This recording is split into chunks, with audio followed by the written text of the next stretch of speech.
दोस्तों, आईपीएल 2022 का 67वां मुकाबला आज रॉयल चैलेंजर्स बेंगलुरु और गुजरात टाइटंस के बीच खेला गया, जहां दोनों ही टीमों के बीच कांटे की टक्कर देखने को मिली। इस मैच में गुजरात टाइटंस की टीम ने टॉस जीतकर पहले बल्लेबाजी करने का फैसला किया और बेंगलुरु की टीम को पहले गेंदबाजी करने का जिम्मा दिया। वहीं दोस्तों, इस मैच की शुरुआत हुई गुजरात टाइटंस की तरफ से ओपनर बल्लेबाज के रूप में शुभमन गिल और रिद्धिमान साहा बल्लेबाजी करने के लिए मैदान पर उतरे, जहां पहले ही ओवर में रिद्धिमान साहा ने तूफानी बल्लेबाजी का नजारा दिखाया, जहां इस ओवर में एक छक्का और एक के बाद एक दो बेहतरीन चौके जड़ दिए। वहीं इसके बाद अगली ही ओवर में रिद्धिमान साहा ने एक और चौका बटोरा, लेकिन अब तीसरे ओवर में शुभमन गिल 1 रन के व्यक्तिगत स्कोर पर जोश हेजलवुड की गेंद पर अपना विकेट गंवा बैठे। इसके बाद ग्लेन मैक्सवेल ने भी 2 रनों का किफायती ओवर फेंका, परंतु 5वें ओवर में मैथ्यू वेड ने आक्रामक बल्लेबाजी का नमूना दिखाया और एक ही ओवर में लगातार एक के बाद एक 2 चौके जड़ दिए और एक गगनचुंबी छक्का भी जड़ दिया।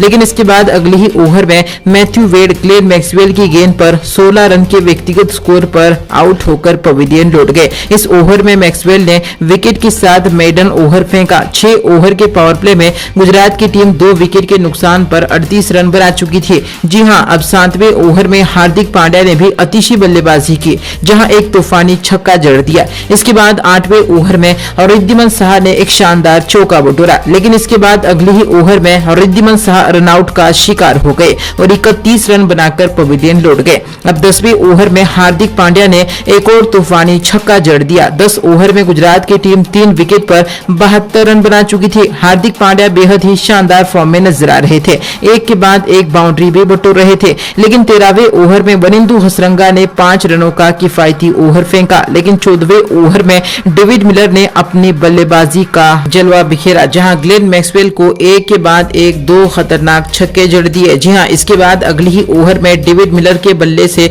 एक और गगनचुंबी छक्का देखने को मिला। इसी के साथ डेविड मिलर और हार्दिक पांड्या के बीच अर्धशतकीय की साझेदारी पूरी हो चुकी थी। लेकिन अब 16वें ओवर में सिद्धार्थ कोल्ड ने शानदार गेंदबाजी करते हुए 4 रन खर्च किए। लेकिन इसके बाद अगले ही ओवर में वनिंदु हसरंगा ने शानदार गेंदबाजी करते हुए डेविड मिलर को 34 रन के व्यक्तिगत स्कोर पर आउट करके पवेलियन का रास्ता दिखा दिया। हालांकि विकेट के बावजूद 18वें ओवर में हार्दिक पांड्या ने एक और चौका जड़ दिया, लेकिन इसके बाद इसी ओवर में जोश हेजलवुड ने नए बल्लेबाज राहुल तेवाटिया को मात्र 2 रन के व्यक्तिगत स्कोर पर आउट करके पवेलियन भेज दिया। इसके बाद 19वें ओवर में हार्दिक पांड्या ने एक बेहतरीन चौके के साथ अपना अर्धशतक पूरा किया। इसी ओवर में राशिद खान ने एक चौका और एक खतरनाक छक्का भी जड़ा। इसके बाद इनिंग्स के आखिरी ओवर में हार्दिक पांड्या और राशिद खान दोनों ही खिलाड़ियों के बल्ले से एक एक तूफानी छक्का देखने को मिला और इस तरह से 20 ओवर में गुजरात टाइटंस की टीम 5 विकेट के नुकसान पर 168 रन बना सकी। गुजरात की टीम ने रॉयल चैलेंजर्स बेंगलुरु के सामने 169 रनों का लक्ष्य रखा। वहीं दोस्तों, बेंगलुरु की तरफ से सलामी बल्लेबाज के तौर पर विराट कोहली और फाफ डु प्लेसिस बल्लेबाजी करने के लिए मैदान पर उतरे, जहां पहले ही ओवर में